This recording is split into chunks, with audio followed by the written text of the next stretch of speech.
তেওঁ আমি হিন্দুত্ববাদী হয় হিমন্ত বিশ্ব শৰ্মা ডাঙৰীয়াৰ নেতৃত্বত সবল নেতৃত্বত যিখন অসম চৰকাৰ আছে এই আটাইখন চৰকাৰে এটা আশাৰ ৰেঙনি এটা দিবলৈ সক্ষম হৈছে ভাৰতখন নিৰ্মাণ তেতিয়াহে সম্ভৱ হ'ব যেতিয়া যুৱ প্ৰজন্ম শক্তিশালী হ'ব শাৰীৰিক মানসিক আৰু বৌদ্ধিকভাৱে এখন দেশ আৰু সেই দেশৰ এক পূৰ্ব নিৰ্ধাৰিত সিস্টেম আৰু যুৱ প্ৰজন্মৰ আধুনিক চিন্তাধাৰাৰে সেই পূৰ্ব নিৰ্ধাৰিত বা প্ৰি ডিটাৰমাইণ্ড সিস্টেমক আধুনিক চিন্তন মননেৰে আগবঢ়াই নিয়াৰ প্ৰয়াসৰ এক সুযোগ থাকে আৰু এখন চৰকাৰৰ সেই যুৱ প্ৰজন্মৰ বাবে কোনখিনি চিন্তা থকা উচিত সেই কথাৰ ওপৰত কিন্তু যুৱ প্ৰজন্মৰ যিটো অগ্ৰগতি বহুখিনি নিৰ্ভৰ কৰে ডেমক্ৰেচি লাইভৰ অনুষ্ঠান ডেমক্ৰেটিক ডিছকাশ্যনলৈ স্বাগতম জনাইছোঁ লোকসভা নিৰ্বাচন 2024 ইতিমধ্যে প্ৰচাৰ অভিযান তুংগত উঠিছে আৰু এই প্ৰচাৰ অভিযানে যিসকল সাংসদক জয় কৰাব আৰু তেওঁলোকৰ সমষ্টিৰে কেন্দ্ৰত এখন চৰকাৰ গঠন হ'ব যি চৰকাৰে এই যুৱ প্ৰজন্মৰ বাবেও সেই যিটো তেওঁলোকৰ অগ্ৰগতিৰ বাট সম্ভৱ কৰি তুলিব আৰু এই মুহূৰ্তত লোকসভা নিৰ্বাচন 2024 আৰু বিজেপিৰ যুৱমুখী কোনখিনি চিন্তাধাৰা আমি জানিবলৈ বিজেপি অসম প্ৰদেশৰ গুৱাহাটী মহানগৰ ইউথৰ প্ৰেচিডেণ্ট নিহাৰেন্দ্ৰ শৰ্মা এগৰাকী এক্টিভ আৰু ছ'চিয়েলি এক্টিভ এগৰাকী যুৱ সমাজকৰ্মী হিচাপে পৰিচিত নিহাৰেন্দ্ৰ শৰ্মা ডাঙৰীয়া আমাৰ লগত আছে আপোনাক স্বাগতম জনাইছোঁ হয় ধন্যবাদ আপুনি আমাৰ ওচৰলৈ আহিলে আৰু যুৱ প্ৰজন্মৰ বিষয়ে জনাৰ আপোনাৰ যি ইচ্ছা প্ৰকাশ কৰিলে তাৰ বাবে আমি ধন্যবাদ আৰু আপোনাৰ ডেমক্ৰেচি লাইভ অতি পুৰণি এটা ৱেব পৰ্টেল আৰু খুব জনপ্ৰিয় খুব চাই থকা হয় আমাৰ অনুষ্ঠানবিলাক আপোনালোকৰ চাওঁ নিউজবিলাক চাওঁ খুব সুন্দৰ আপোনালোকৰ পৰ্টেলটো আৰু তেনেকুৱা এটা পৰ্টেলৰ তৰফৰ পৰা আমাৰ ওচৰত আহিছে আমাক দুটা কথা কোৱাৰ নিশ্চয় সুযোগ দিব আপোনালোকে তাৰ বাবে আন্তৰিক কৃতজ্ঞতা জ্ঞাপন কৰিছোঁ ধন্যবাদ জ্ঞাপন কৰিছোঁ কথাবোৰ আমি ইণ্টেলেকচুৱেল পৰ্যায়লৈ নগৈ পোনপটীয়াকৈ এই কথাই সুধিব লাগিব যিটো নিৰ্বাচন সমাগত ইয়াত আৰু আমি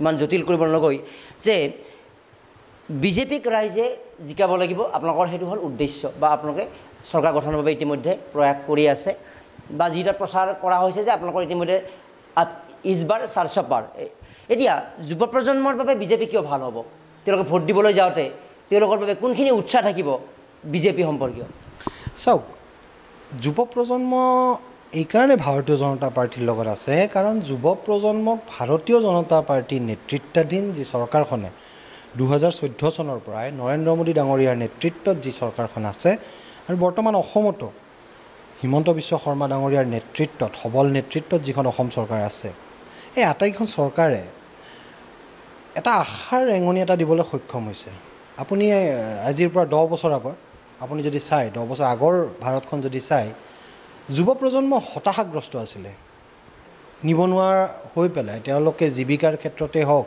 বা তেখেতে নিজৰ ভৱিষ্যতটোক লৈ তেখেতে কি কৰিব এইটোক লৈ তেখেতসকল এক অনিশ্চয়তাৰ গৰ্ভত তেখেতলোক সোমাই পৰিছিলে তেখেতসকলে নাজানিছিল কি কৰিব কেনেকৈ কৰিব ভৱিষ্যতে তেওঁলোকৰ কি হ'ব বা চাকৰিমুখী নহয় ব্যৱসায়মুখী হ'বলৈ হ'লে তেওঁলোকক দুৰ্নীতিৰ এক যি ভয়াৱহ পৰিস্থিতি আছিলে যাৰ ফলত সাহসটো কৰিব নোৱাৰা হৈ পৰিছিলে সেই পৰিস্থিতি বৰ্তমান নাই আজিৰ যুৱ প্ৰজন্মই আশাৰ ৰেঙনি দেখিছে আজিৰ যুৱ প্ৰজন্মই নিজৰ সপোনক বাস্তৱায়িত কৰাৰ ক্ষেত্ৰত কোনো ধৰণৰ যে দুৰ্নীতি নহয় এই কথাটো উপলব্ধি কৰিব পাৰিছে আৰু তাৰ বাবে তেখেতসকলে ভাৰতীয় জনতা পাৰ্টীৰ লগত থিয় হৈছে আৰু অদূৰ ভৱিষ্যতে তেওঁলোকে আমাৰ সৈতে থিয় হ'ব বুলি আমাৰ বিশ্বাস আছে যদি আমি বিৰোধীৰ কিছু তথ্য সংলগ্ন কৰিবলৈ যাওঁ যে নিবনুৱাক লৈ আপোনালোকৰ কেন্দ্ৰীয় চৰকাৰখনৰ যিহেতু লোকসভাৰ নিৰ্বাচন আমি ৰাজ্য চৰকাৰৰ কথা আমি ক'ব খোজা নাই যে 2 কোটি নিবনুৱা সংস্থাপিত কৰিব তো আনুষ্ঠানিকভাৱে সেই 2 কোটিৰ সংখ্যাটো হয়তো স্পৰ্শ হোৱা নাই প্ৰত্যেক বছৰত এতিয়া আপুনি যিটো কথা ক'লে যে যুৱ প্ৰজন্মৰ ইয়াৰ পূৰ্বৰ চৰকাৰৰ অধীনত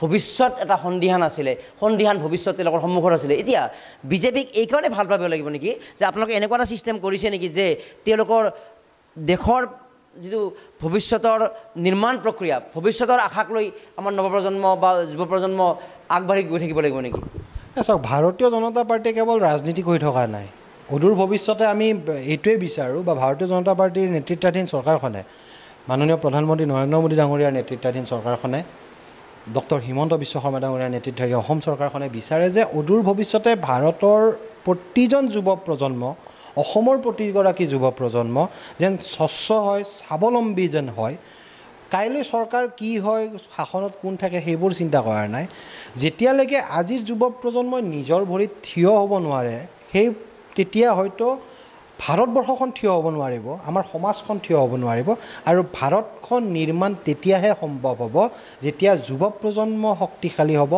শাৰীৰিক, মানসিক আৰু বৌদ্ধিকভাৱে। তাৰ বাবে আমি কাম কৰি আহিছোঁ আৰু এইখিনি কৰাৰ সময়খিনিত নিশ্চিতভাৱে যুৱ প্ৰজন্ম আমাৰ লগত থিয় হৈছে, যুৱ প্ৰজন্মই ভাৰতীয় জনতা পাৰ্টিক আঁকোৱালি লৈছে। সেইকাৰণে তেওঁলোক আমাৰ লগত থাকিব লাগিব, আমাক তেওঁলোকে সহায় সহযোগিতা কৰিব লাগিব। সংস্থাপিত কিমান হৈছে?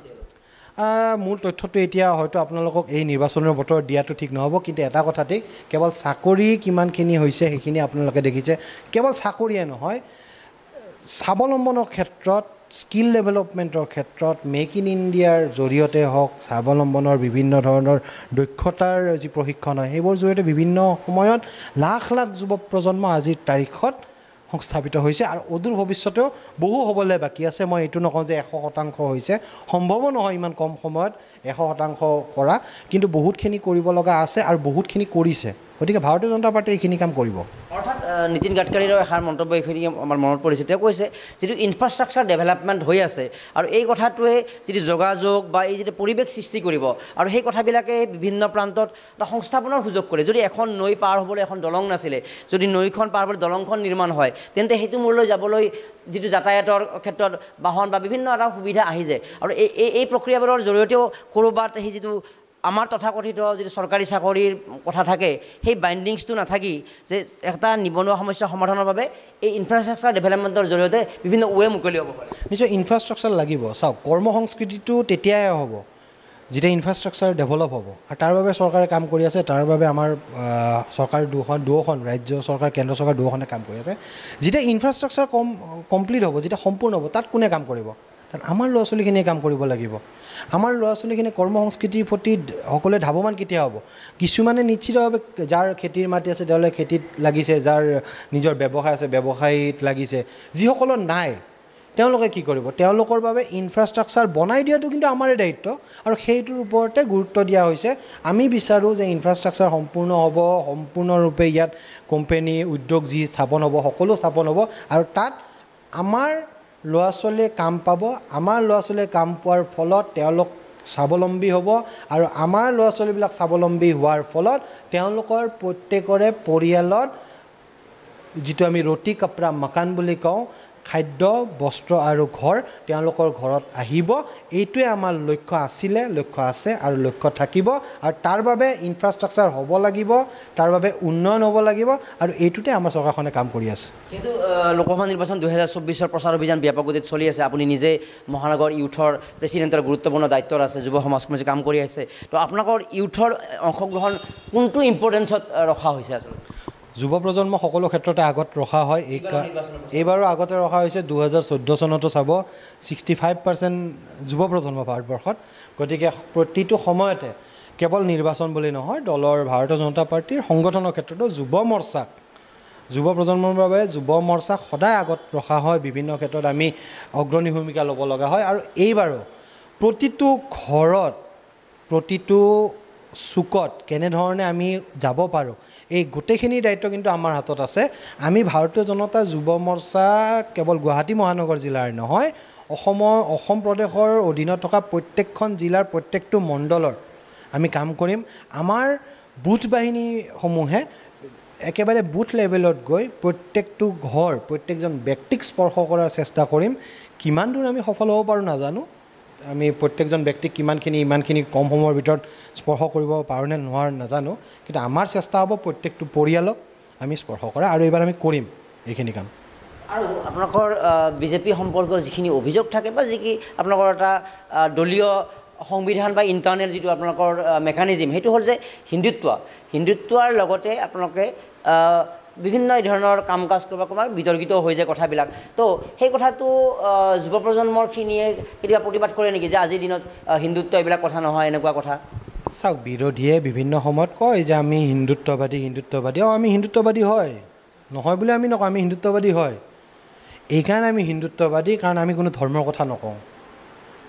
আমি কোনোদিন মুছলমানক গালি নাপাৰোঁ, আমি কোনোদিন খ্ৰীষ্টানক গালি নাপাৰোঁ, আমি হিন্দু গালি নাপাৰোঁ। আমি হিন্দুত্ববাদী হয়। এইকাৰণে হিন্দুত্ববাদী হয় কাৰণ আমি হিন্দু, আমাৰ বাবে এটা সংস্কৃতি। ধৰ্ম আমাৰ সনাতন, হিন্দু আমাৰ সংস্কৃতি, এই বিশাল ভাৰতবৰ্ষত যি সংস্কৃতি, এই সংস্কৃতিক একত্ৰিত কৰি ৰখাৰ ক্ষেত্ৰত আমি কাম কৰোঁ। তাৰ বাবে আমি হিন্দু সংস্কৃতি বুলি কওঁ।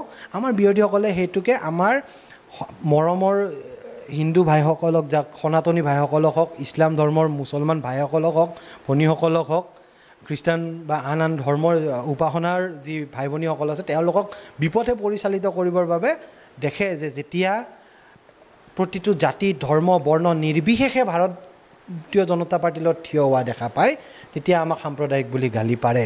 আৰু পৰাৰ ক্ষেত্ৰত এটা কথা ক'ম যে আজিৰ যুৱ প্ৰজন্মক বিৰোধীসকলে এনেধৰণৰ প্ৰৰোচনামূলক মন্তব্যৰে আপোনালোকে আমাক আৰু আমাৰ যুৱ প্ৰজন্মক বিপথে নিব নোৱাৰে।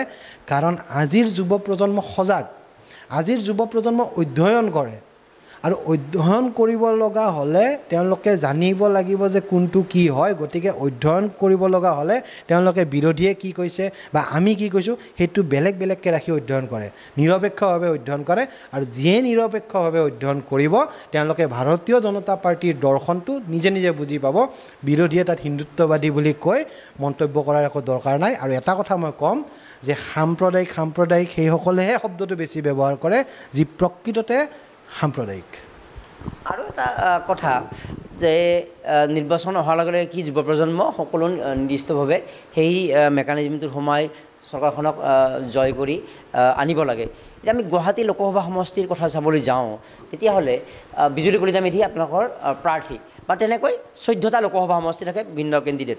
কথা এইটোৱে সুধিব খুজিছোঁ যে অসমৰ কথা চাবলৈ গ'লে 126টা বিধানসভা সমষ্টি, 14টা লোকসভা সমষ্টি, কিন্তু ইয়াত হাজাৰ হাজাৰ কৰ্মকৰ্তা, লাখ লাখ কাৰ্যকৰ্তা বিভিন্ন আছে, কিন্তু 5 বছৰৰ মূৰত কেইজনমানহে সেই যিটো মন্ত্ৰী MLA যিটো হোৱাৰ যিটো সুযোগ পায়। তেনেহ'লে ৰাজনীতিত কেৱল মন্ত্ৰী MLA হোৱাৰ লক্ষ্যৰে থাকিব লাগিব নে আৰু কিবা? কাৰণ আপুনি এই বয়সতো ইমান টেলেণ্টেড এগৰাকী ইউথ, কিন্তু ৰাজনীতিৰ বাবে যথেষ্ট আপুনি ফুল ফ্লেজত সময় দিছে, হয়তো আপোনাৰ আউটছাইড কিছুমান কামৰ মাজতে। তো সেই যুৱ প্ৰজন্ম যে আপোনালোকৰ দললৈকে আহিব লাগিব, দলত থাকিব লাগিব, তো তাৰ বাবে তেওঁলোকৰ মন্ত্ৰী MLA হোৱাৰ আশাটোৱে শেষ কথা হ'ব নে বেলেগ কিবা হ'ব? মন্ত্ৰী MLA সকলো হ'ব নোৱাৰে। আমাৰ লাখ লাখ কাৰ্যকৰ্তা আছে, আমাৰ প্ৰত্যেকেই সেই কথাটো বুজি পায়। আৰু প্ৰত্যেকৰে এটা আমি সপোন, কিন্তু প্ৰত্যেকৰে এটা আমি একোজন ভাল কাৰ্যকৰ্তা হ'ম।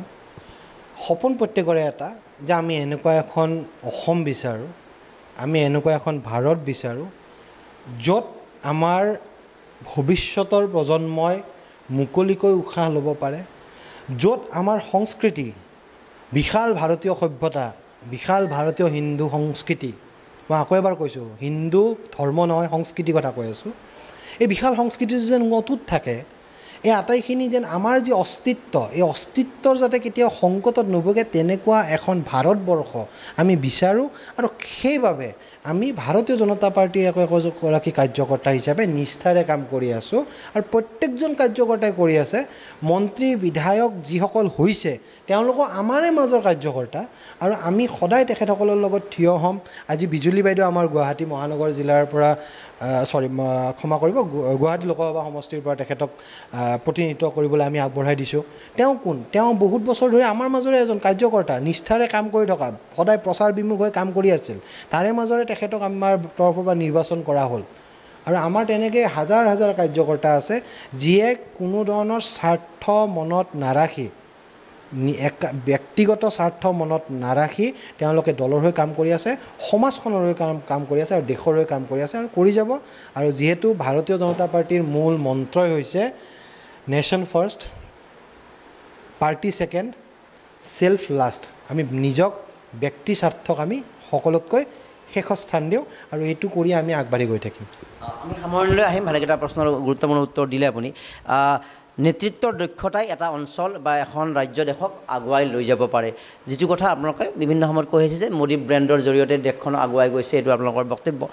যদি অসমৰ প্ৰেক্ষাপট চাবলৈ যাওঁ, যিটো কথা ডক্টৰ হিমন্ত বিশ্ব শৰ্মাই 2016 চনমানৰ পৰা কৈ আছিলে যে ভাৰতবৰ্ষৰ 5খন ৰাজ্যৰ এখন কৰিব লাগে অসমক, বৰ্তমানৰ যিখিনি অগ্ৰগতি, হিমন্ত বিশ্ব শৰ্মাৰ যিখিনি নেতৃত্ব, আপোনালোকৰ দৃষ্টিত অসমে সেই পৰ্যায় পাবলৈ বা সেই পৰ্যায়ত আগবাঢ়ি থকাটো কিমান সম্ভৱ হৈছিল অনুভৱ কৰে? আগবাঢ়ি গৈ আছে, আৰু কেইবছৰমান ৰহক, 2-3 বছৰমান ৰহক, আকৌ আগবাঢ়ি গৈ থাকিব। আৰু নেক্সট 5 বছৰ পিছত আমি ক'ব পাৰিম যে আমি সেই 5খন ৰাজ্যৰ ভিতৰত আছোঁ, কাৰণ প্ৰতিটো দিনেই উন্নতি হৈ গৈ আছে, প্ৰতিটো দিনেই আমাৰ অসমৰ এটা ইনফ্ৰাষ্ট্ৰাকচাৰ ডেভেলপ হৈ গৈ আছে, প্ৰত্যেকটো দিনেই অসমে এক নৰূপত নিজকে প্ৰতিষ্ঠিত কৰিবলৈ সক্ষম হৈছে। কেৱল ৰাইজৰ মাজতে নহয়, বিশ্বৰ আগতো, ভাৰতবৰ্ষৰ আগত, বিশ্বৰ আগত এক নতুন ৰূপত প্ৰতিষ্ঠিত কৰিবলৈ গৈ আছে খুব সুন্দৰভাৱে। আমাৰ ইয়াত ন উদ্যোগ আহি আছে, দেখি আছোঁ আমি। খুব বেছি দূৰলৈকে যদি নাযাওঁ, গুৱাহাটীখনৰ কথাই যদি কওঁ, খুব কম দিনৰ ভিতৰতে গুৱাহাটীখনৰ ৰূপটো সলাই পেলাইছে। গতিকে অসমে ৰূপ সলাবলৈ আৰু বহুত দিন নাই, অসমৰো ৰূপ লাহে লাহে সলনি হৈ আছে। নেক্সট 5 বছৰৰ পিছত আমি ক'ব পাৰিম যে আমি বেলেগ ক'ৰবাত থাকিম, আমি বহুত ওপৰত থাকিম। ইয়াৰ ওপৰত 5খন ভিতৰত নহয়, আচলতে আমি প্ৰথম 3খনৰ ভিতৰত থাকিম বুলি মোৰ বিশ্বাস আছে। আৰু এটা কথা, যিটো কথা নুসুধিলে মানুহে বেলেগ দৃষ্টিৰে চাব, চিটিজেনশ্বিপ এমেণ্ডমেণ্ট আইনত পৰিণত কৰা হ'ল। আৰু এই ক্ষেত্ৰত মই এটা প্ৰসংগ টানি আনিম যে শেহতীয়াকৈ এক সাক্ষাৎকাৰত প্ৰাক্তন মুখ্যমন্ত্ৰী আৰু ডিব্ৰুগড় লোকসভা সমষ্টিৰ আপোনালোকৰ প্ৰাৰ্থী সৰ্বানন্দ সোণোৱালে কা সম্পৰ্কে এক প্ৰশ্নৰ উত্তৰত এই কথাখিনি ক'লে যে এয়া কংগ্ৰেছ আছিল, যি কংগ্ৰেছে IMDT এক্ট আনি বিদেশী বা অবৈধ নাগৰিকৰ বাসস্থান বা তেওঁলোকৰ বাবে এটা হটবেডত পৰিণত কৰাৰ বাবে সুযোগ উলিয়াই দিছিলে। এই কথাটো তেওঁ কৈছে যে চিটিজেনশ্বিপ এমেণ্ডমেণ্ট এক্ট যিমান ক্ষতিকাৰক বুলি উল্লেখ কৰা হৈছে, তাতকৈ কিন্তু বহু ক্ষতিকাৰক আছিলে IMDT, যি কথা আপোনালোকৰ নেতা সৰ্বানন্দ সোণোৱালে এসময়ত যুঁজ দি তাক ডিমলিছ কৰা হৈছিলে বা সুপ্ৰিম কোৰ্টত তাত খাৰিজ কৰা হৈছিলে। অৰ্থাৎ কংগ্ৰেছে আজি যিবোৰ কথা কৈ আছে যে অমুক তমুক বিদেশী আনিব, তেওঁলোকেও আচলতে সেই অপৰাধত অধিক অপৰাধী নেকি? অধিক অপৰাধী কংগ্ৰেছ। আজি যদি কংগ্ৰেছে বিদেশী সংস্থাপিত নকৰিলেহেঁতেন, লাখ লাখ বিদেশী যদি সংস্থাপিত নকৰিলেহেঁতেন, আজি ইমানখিনি সমস্যা নহয়েই। তেওঁলোকে আজি আমি আপোনালোকক লগ পোৱাৰ খন্তেকত কথা পাতিছিলোঁ, এই ইছ্যুটো সদায় তেওঁলোকে জীয়াই ৰাখিলে। ভোট বেংকৰ স্বাৰ্থতে হওক বা আন ক্ষেত্ৰতে হওক, অসম আৰু অসমীয়াৰ অস্তিত্বক সংকটৰ গৰাহলৈকে লৈ গৈ তেখেতসকলে, কংগ্ৰেছ দলটোৱে বিভিন্ন সময়ত নিজৰ ভোট বেংকৰ স্বাৰ্থত তেওঁলোকে অসমক পুতলাৰ দৰে ব্যৱহাৰ কৰিলে, অসমীয়া জাতিটোক তেখেতলোকে পুতলাৰ দৰে ব্যৱহাৰ কৰিলে। আৰু যাৰ ফলত IMDTৰ যিটো কথা ক'লে প্ৰাক্তন মুখ্যমন্ত্ৰী মহোদয়ে, আৰু এতিয়া CAAৰ কথা যিটো ক'লে, তেওঁলোকে এই বিদেশী সমস্যাটো বৃদ্ধি কৰালে। লাখ লাখ আজিৰ তাৰিখত চৰাঞ্চলত ক'ৰ পৰা আহিলে? ভাৰতীয় জনতা পাৰ্টি নাছিল নহয় তেতিয়া কংগ্ৰেছে আছিলে। অসম আন্দোলনৰ সময়ত যেতিয়া সমগ্ৰ অসমবাসী তেতিয়া থিয় হৈছিলে, অসমীয়া জাতি যেতিয়া থিয় হৈছিল, তেতিয়া তেওঁলোকে কিয় বিৰোধিতা কৰিলে? তেওঁলোকেতো কোনোদিনে অসমীয়াৰ বাবে, অসমীয়া জাতিৰ বাবে এই কংগ্ৰেছ দলটোৱে কোনোদিনে থিয় হোৱা ৰেকৰ্ড নায়েই, যাৰ ফলত আজি অসমীয়াই জাতিটো এনেকৈ ভুগিব লগা হ'ল। আৰু যাৰ বাবে আজিৰ তাৰিখত ভাৰতীয় জনতা পাৰ্টি নেতৃত্বাধীন চৰকাৰখনে এই কামখিনি কৰিবলৈ লৈছোঁ কেৱল অসম আৰু অসমীয়া জাতিৰ স্বাৰ্থত, অস্তিত্ব ৰক্ষাৰ বাবে আমি এই কামখিনি কৰিব ওলাইছোঁ। কেন্দ্ৰ চৰকাৰে কৰিব ওলাইছে, ৰাজ্য চৰকাৰে কৰিব ওলাইছে, আৰু তাতকৈ ডাঙৰ কথা এতিয়া আইনী প্ৰক্ৰিয়া, গতিকে আইনে কৰিব ওলাইছে, ভাৰতৰ সংবিধানে কৰিব ওলাইছে। আচলতে বহুত বছৰ আগত হৈ ল'ব লাগিছিলে, নহ'ল, এই চৰকাৰখনে কৰিব ওলাইছে। গতিকে প্ৰথম অৱস্থাত দুই এজনে ভুল বুজি আছে, সময় পাৰ হৈ গৈ থাকিব, সেই ভুলবিলাক যিয়ে বুজি আছে সঁচাটো ওলাই পৰিব। কিন্তু এটা কথা ক'ব পাৰিম যে অসম আৰু অসমীয়া জাতিৰ স্বাৰ্থত, তেওঁলোকৰ অস্তিত্ব ৰক্ষাৰ ক্ষেত্ৰত এই এক্টকেইখন এটা শক্তিশালী আহিলা হিচাপে পৰিগণিত হ'ব। আৰু এটা ৰাজনৈতিক প্ৰশ্ন থাকিব তাৰ মাজতে, যিহেতু আপুনি যুৱ মৰ্চাৰ লগত জড়িত, নিজকে যুৱ শক্তি, এটা অৰাজনৈতিক প্ৰশ্ন। আমি ৰিয়ান পৰাগৰ কথা ক'ব খুজিছোঁ। ৰিয়ান পৰাগে যিটো এটা বিধ্বংসী ইনিংছ খেলিলে কালি দিল্লী কেপিটেলছৰ বিৰুদ্ধে 45টা বলত 84 ৰান, আৰু আজি পৰাগ দাস পিতৃয়ে কোৱা মতে তেওঁ খেলৰ এঘণ্টা আগলৈকে বেডত বিচনাত শুই আছিলে, এণ্টিবায়'টিক লৈ খেলিছে। এতিয়া কথাটো যে কেনেকৈ শুভেচ্ছা জ্ঞাপন কৰিব যুৱ প্ৰজন্ম হিচাপে, আৰু অসমৰ যুৱ প্ৰজন্মক ৰিয়ান পৰাগে যিটো এটা আদৰ্শ দেখুৱাইছে, আৰু অদূৰ ভৱিষ্যতে ভাৰতীয় টীমত তেওঁ স্থান পাওক, কিমান আশা কৰে? ৰিয়ান পৰাগৰ বিষয়ে ক'বই লাগিব যে তেখেত অসমৰ বাবে আজিৰ তাৰিখত কেৱল গৌৰৱে নহয়, হাজাৰ হাজাৰ যুৱ প্ৰজন্ম যিয়ে খেলৰ জৰিয়তে আগবাঢ়িব বিচাৰে, তেওঁলোকৰ বাবে এক আশা। যিদিনা ৰাজস্থান ৰয়েলছৰ টীমত যোগদান কৰিবলৈ ৰিয়ান পৰাগ উৰা মাৰিছিল, সেই দিনটোত আমি তেখেতৰ পিতৃ পৰাগ দাস ডাঙৰীয়া, তেখেত নিজেও এজন ভাল খেলুৱৈ, ৰঞ্জী ক্ৰিকেটাৰ, তেখেতক লগ কৰিবলৈ তেখেতৰ বাসগৃহত উপস্থিত হৈছিলোঁ। তেখেতে কৈছিলে যে ক'বই পৰা নাই কি হয়, কাৰণ ৰিয়ানে ৰিষ্টত কালি আকৌ আঘাত পালে। বেংগলোৰত তেখেতে প্ৰেক্টিছ কৰি আছে, তেখেতে ক'লে যে ৰিষ্টত আকৌ দুখ পালে। কি হয় ক'ব নোৱাৰোঁ, আমি আশা কৰিম খেলিব। তো তাৰপিছত তেখেতে যেতিয়া খেলিলে আৰু খেলখনত যেতিয়া তেওঁৰ প্ৰদৰ্শন মই নিজেও চাইছোঁ, 4টা উইকেট গৈছে, প্ৰেছাৰ 4টা উইকেট যোৱাৰ পিছত এটা প্ৰেছাৰ বিল্ডআপ এটা হয়, আৰু প্ৰেছাৰৰ সময়ত বেটিং কৰাটো এজন প্ৰকৃত খেলুৱৈৰ চিন, বেটছমেনৰ নহয়, প্ৰকৃত খেলুৱৈৰ চিন, যিটো আমাৰ ভাৰতীয় দলৰ বাবে এটা আশাৰ ৰেঙনি। কাৰণ এজন ভৱিষ্যতৰ ছুপাৰষ্টাৰ ক্ৰিকেটাৰ এজন ৰিয়ান পৰাগৰ ৰূপত ভাৰতবাসীয়ে পাবলৈ সক্ষম হৈছে বুলিয়ে মই কৈছোঁ। আমি আশা কৰিম খুব কম দিনৰ ভিতৰতে ভাৰতৰ নীলা জাৰ্চিত ৰিয়ান পৰাগে খেলিব। আমাৰ আন্তৰিক শুভকামনা সদায় থাকিব। আৰু এটা বাৰ্তা দিব লাগিব যে কাৰণ বিগত IPL-ত ৰিয়ান পৰাগৰ প্ৰদৰ্শন সন্তোষজনক কিবা কাৰণত নাছিলে, হয়তো যিটো স্থানত খেলিব লাগে সুযোগ পোৱা নাছিল, কিন্তু বহুতে ট্ৰল কৰিছিলে। আৰু ৰিয়ান পৰাগক সেইকাৰণে আমি ধন্যবাদ দিব লাগিব যে ইমান কম বয়সৰ ল'ৰা এজন ইমানখিনি ট্ৰলিঙৰ পিছত হয়তো হেৰাই যাব লাগিছিলে, কিন্তু কাম কৰে। কালি ইৰফান পাঠানে তেওঁৰ বাবে ষ্টাৰ স্পৰ্টছ চেনেলত প্ৰায় 10-15 মিনিট বক্তৃতা দিছে যে ইমান মানুহে তেওঁ সমালোচনা কৰিলে, কিন্তু কৰতে ৰহ মেৰা কাম মে কৰ যাওঁগা। সূৰ্য কুমাৰ যাদৱে তেওঁৰ হকে টুইট কৰিছে, স্পেচিয়েল টুইট কৰিছে। ইৰফান পাঠানে কৈছে next 2 years he is coming to Indian team. গতিকে এই যিটো এটা মানসিকতা ক্ৰিকেটাৰ নহ'লেও বাকীসকলৰ বাবে এইটো ডাঙৰ আদৰ্শ দেখুৱাব লাগিব। নিশ্চয় চাওক, সমালোচনা থাকিবই। আপুনি ভাল ফল নহ'ব পাৰে, ক্ৰিকেটতে হওক বা আন ক্ষেত্ৰতে হওক, প্ৰতিটো ক্ষেত্ৰতে সমালোচনা থাকিবই। আৰু আমাৰ ৰাইজে এনেকুৱা যে আশা কৰে, আৰু সেই আশাটো কেতিয়াবা সম্পূৰ্ণ নহ'লে ট্ৰল কৰিব আৰম্ভ কৰে। আগতে ট্ৰল নাছিল, আগতে সমালোচনা কৰি থৈ দিয়ে, আজিকালি ট্ৰল হয় ছ'চিয়েল মিডিয়া অহাৰ পৰা। কিন্তু এই সমালোচনাবোৰক একাষৰীয়াকৈ থৈ কেৱল নিজৰ লক্ষ্যত উপনীত হ'ব পৰাটো আচলতে এজন প্ৰকৃত খেলুৱৈ বুলি নহয়, এজন প্ৰকৃত ব্যক্তিৰ চিন। আৰু ৰিয়ান পৰাগে আজিৰ তাৰিখত কৰিবলৈ সক্ষম হৈছে। আৰু এই কথাটোৱে কেৱল ৰিয়ান পৰাগ নহয়, ৰিয়ান পৰাগৰ জৰিয়তে আজিৰ যুৱ প্ৰজন্মই এই কথাটো শিকা উচিত যে বাধা আহিব, বাধা আহি থাকিলেও আপুনি কাম কৰিবই লাগিব। আৰু যিহেতু অৰাজনৈতিক কথা, তথাপি এটা ৰাজনীতিৰ ব্যক্তি এজনৰ কথা মনত পৰিছে। তেখেত কিন্তু অৰাজনৈতিক, প্ৰয়াত প্ৰধানমন্ত্ৰী অটল বিহাৰী বাজপেয়ী ডাঙৰীয়াই এটা কথা কৈছিল যে মানা কি আন্ধেৰা ঘনা হে লেকিন দিয়া জ্বলানা কাহা মানা হে। এই বস্তুটো কিন্তু প্ৰত্যেকজন যুৱ প্ৰজন্মৰ আহিব, সমালোচনাও আহিব, প্ৰশংসাও আহিব। সমালোচনাত ভাগি নপৰি, প্ৰশংসাত উটি ভাসি নগৈ নিজৰ লক্ষ্যত উপনীত হোৱাটোৱে প্ৰকৃত এজন ব্যক্তিৰ লক্ষণ। আৰু এইটো ৰিয়ান পৰাগে দাঙি ধৰিছে। আকৌ এবাৰ ৰিয়ান পৰাগলৈ ভাৰতীয় জনতা যুৱ মৰ্চা গুৱাহাটী মহানগৰ জিলাৰ তৰফৰ পৰা আন্তৰিক শুভেচ্ছা জ্ঞাপন কৰিছোঁ। অৰাজনৈতিক প্ৰশ্নৰ পিছত এটা শেষ ৰাজনৈতিক প্ৰশ্নতে সামৰিব খুজিছোঁ। বিভিন্ন সময়ত কংগ্ৰেছ দলৰ কথাই পোনপটীয়াকৈ তেওঁলোকে বিজেপিয়ে আউট অফ এথিক্স পলিটিক্স কৰা বুলি বিভিন্ন সময়ত চৰ্চিত হৈ থাকে। কিন্তু যোৱা এটা বছৰত আমি দেখিলোঁ তেওঁলোকৰ নেতৃত্বত বিৰোধী ঐক্যমঞ্চ নামৰ 16টা 17টা 25টা কিবা দল তেওঁলোকৰ লগ হৈ বিভিন্ন বৈঠক কৰি কৈ থকা হ'ল যে বিৰোধী ঐক্যমঞ্চ হিচাপে তেওঁ 16টা দলৰ নিৰ্বাচন খেলিব। কিন্তু কংগ্ৰেছে নিজৰ চৰিত্ৰ উদঙাই যি বেলেগক আউট অফ এথিক্স কাম কৰা বুলি কোৱা হয়, টিকট ঘোষণাৰ সময়ত তেওঁলোকে ইভেন কাৰো লগত তেওঁলোকে মন্ত্ৰণাও নকৰিলে, বৰং এনেকুৱা হৈ গ'ল তেওঁলোকৰ সহযোগী কোনোবা দিলে এনেকুৱা আল্টিমেটাম দিব লগা হ'ল, যদি আপোনালোকৰ এই প্ৰাৰ্থীসকলক বিৰোধী ঐক্যৰ সকলোৰে স্বাক্ষৰ সহকাৰে তালিকা ঘোষণা কৰক, আমি কিন্তু এই মঞ্চৰ প্ৰাৰ্থী নহয় বুলি ঘোষণা কৰিম। যিটো দলে বেলেগক এথিক্সত কাম নকৰা বুলি কয়, তেওঁলোকে কি এথিক্স দেখুৱালে? আনি এটা ৰাজনীতিত পাতলীয়া এটা নিদৰ্শন নেদেখুৱালে নে বুঢ়া আঙুলি দেখুৱালে?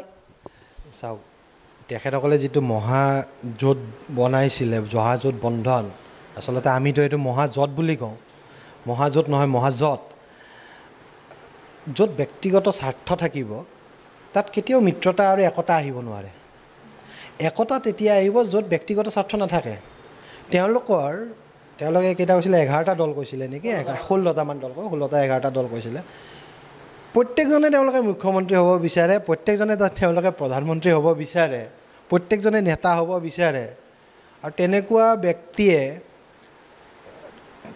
যিখিনি সময় নিৰ্বাচনৰ বতৰ নাথাকে, যিখিনি সময় আচলতে আমি সংগঠনৰ কাম কৰি থাকোঁ ভাৰতীয় জনতা পাৰ্টীয়ে, কংগ্ৰেছ দল বা আন কংগ্ৰেছ দল বা তেওঁলোকৰ বেলেগ বিশেষ কাম নাথাকে, গতিকে টাইম পাছ কৰা যিটো সময়, এই টাইম পাছ কৰা সময়খিনি তেখেতসকলে এইবিলাক কৈ থাকে, মহাজোঁট কৰিম, কিবা কৰিম, কিন্তু সময়ত গৈ পেলাই কি হয় তেওঁলোকৰ স্বাৰ্থটো ওলাই পৰে আৰু ৰাজনৈতিকভাৱে তাৰ আদৰ্শহীনতাৰ বাৰ্তা তেওঁলোকে যিটো বেলেগক কয় যে আদৰ্শৰ কাম নকৰা বুলি বিজেপি বা বাকীসকলে সমালোচনা কৰে কিন্তু তেওঁলোকেই আচলতে আদৰ্শৰ পৰিপন্থী আমি যদি তেওঁলোকৰ ভিতৰুৱা মেকানিজমটো কথা চাবলৈ যাওঁ যে 1 বছৰ ধৰি বিৰোধী ঐক্যৰ লগত থাকিলে আৰু টিকট ঘোষণা সময়ত সকলোকে বুঢ়া আঙুলি দেখুৱাই তেওঁলোকে নিজৰ কাম নিজে কৰি থাকিলে গতিকে এইটো এটা বেয়া নিগেটিভ মেছেজ এটা আচলতে পলিটিক্সত দিছে নিশ্চয় নিগেটিভ আচলতে তেওঁলোকৰ এইটো ব্যক্তিগত কথা কিন্তু তথাপি আমি কোৱাটো উচিত নহয় কিন্তু ৰাজনৈতিক পৰিৱেশটো বিনষ্ট কৰে আৰু নিজৰ ব্যক্তিগত স্বাৰ্থত তেওঁলোকে মহাজোঁট বনাই পেলাই পিছত মহাজোঁট এখন সৃষ্টি কৰে আৰু অসমৰ ৰাইজে বুজি পাইছে ভোটাৰ ৰাইজেও বুজি পাইছে ভাৰতবৰ্ষৰ ভোটাৰ ৰাইজেও বুজি পাই গৈছে যে তেওঁলোকৰ আচলতে উদ্দেশ্যটো কি উদ্দেশ্যটো দেশৰ সেৱা নহয়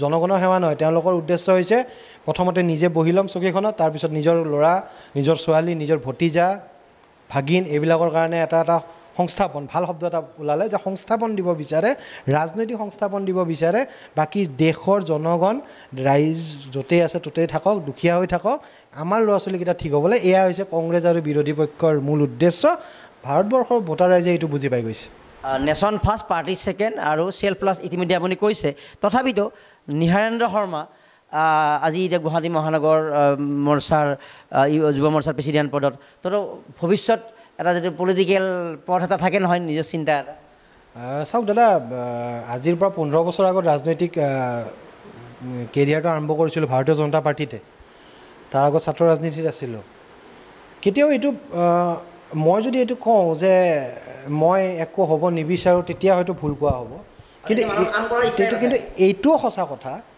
যে মোক এইটো লাগিব সেইটো লাগিব বুলি মই ভাবি থৈ দিছোঁ মই একো ভাবি থোৱা নাই আচলতে মই আজি গুৱাহাটী মহানগৰ জিলাৰ সভাপতি হৈ আছোঁ মই সভাপতি হোৱাৰ আগদিনালৈকে মই জনা নাছিলোঁ যে মই সভাপতি হ'ম বা ইয়াৰ পিছত কি হ'ম ক'ত যাম মানে দলত থাকিলে কোনটো পোষ্টত যাম সেইটো কৈছোঁ মই ক'ত পোষ্টত যাম মই নাজানো বা মই বৰ বিশেষ সপোনো দেখি পেলাই ভাবি থকা নাই মই মাত্ৰ এটা কথা জানো যে দলে যি ধৰণে কাম কৰি গৈ আছোঁ দলেও আমাক চাই আছে দলে আমাক ভৱিষ্যতেও চাব আজিলৈকে সদায় চাই আহিছে দলে আৰু ইয়াত কাৰ্যকৰ্তাক যোগ্য কাৰ্যকৰ্তাক যোগ্য স্থানত সদায় ৰখা হয় আৰু কোনোদিনে আমি একো খুজিব লগা হোৱা নাই দলে যি দি আছে সংগঠনে যি দি আছে সেইমতে আমি কাম কৰি গৈ আছোঁ আৰু সদায় চাই আছে সংগঠনে ভৱিষ্যতেও চাই থাকিব আৰু আপোনালোক আছে আমাৰ ভুলবিলাক দেখুৱাই দিবলৈ সংবাদ মাধ্যম আছে ৰাইজ আছে গতিকে আমি আশা কৰিম যে যেতিয়া ভুল কৰোঁ আমি আপোনালোকৰ মাজৰে এজন গতিকে অন্ততঃ ভুলবিলাক আমাক দেখুৱাই দিব সমালোচনাক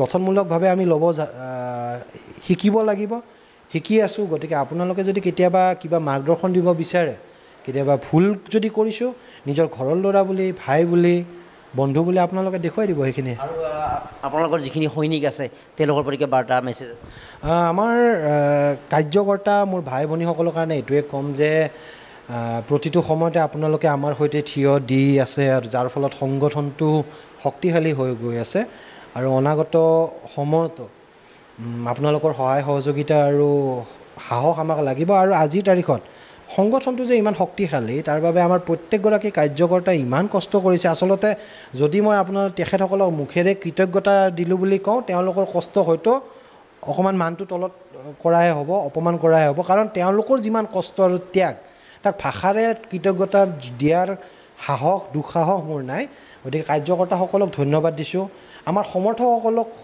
ধন্যবাদ দিছোঁ সমালোচকসকলক ধন্যবাদ দিছোঁ বিভিন্ন সময়ত নিৰপেক্ষভাৱে বিভিন্নজনে আমাক সমালোচনা কৰে গঠনমূলক উপদেশ দিয়ে তেওঁলোকক আমি ধন্যবাদ দিছোঁ আৰু অনাগত সময়তো আপোনালোকক আমি এনেধৰণে পাই থাকিম বুলি আমি দৃঢ় বিশ্বাসী এয়া আছিলে কিছু কথাৰ স্পষ্ট উত্তৰেৰে নিহাৰেন্দ্ৰ শৰ্মা আৰু বিজেপি যুৱ মৰ্চা গুৱাহাটী মহানগৰ সমিতিৰ সভাপতি পদত আছে আৰু আমিও আশা ৰাখিম যে যুৱ প্ৰজন্ম দলমত নিৰ্বিশেষে যুৱ প্ৰজন্ম আচলতে আগবাঢ়ি যোৱাৰ যিটো বাট সুগম হ'ব লাগে আৰু নিহাৰেন্দ্ৰ শৰ্মা বা তেওঁলোকৰ যিখিনি যুৱ সৈনিক তেওঁলোকৰ এই যিটো অংশগ্ৰহণৰে নিশ্চিতভাৱে অসমৰ যুৱ প্ৰজন্মৰ বাবে ইতিবাচক বাট নিৰ্মাণৰ যিটো প্ৰক্ৰিয়া সেইবোৰ সহজ হৈ গৈ থাকিব আৰু এই ক্ষেত্ৰত দলে যুৱ প্ৰজন্মৰ বাবে নিশ্চিতভাৱে কিছু ৰাস্তা আৰু অধিক মুকলি কৰিব আৰু নিহাৰেন্দ্ৰ শৰ্মা বা তেওঁলোকৰ সতীৰ্থসকলৰে সেই কাম বাস্তৱত ৰূপায়ণ কৰি যুৱ প্ৰজন্মৰ বাবে যিটো ভৱিষ্যতৰ ইতিবাচকভাৱে জীয়াই থকাৰ এটা আশা সেই আশা অধিক জাগ্ৰত কৰিব শুভেচ্ছা জ্ঞাপন কৰিছোঁ আৰু ডেমক্ৰেচি লাইভৰ অনুষ্ঠান ডেমক্ৰেটিক ডিছকাশ্যনৰ পৰা সহযোগী আকাশ দেৱৰ সৈতে মই মৰম কুমাৰে বিদায় লৈছোঁ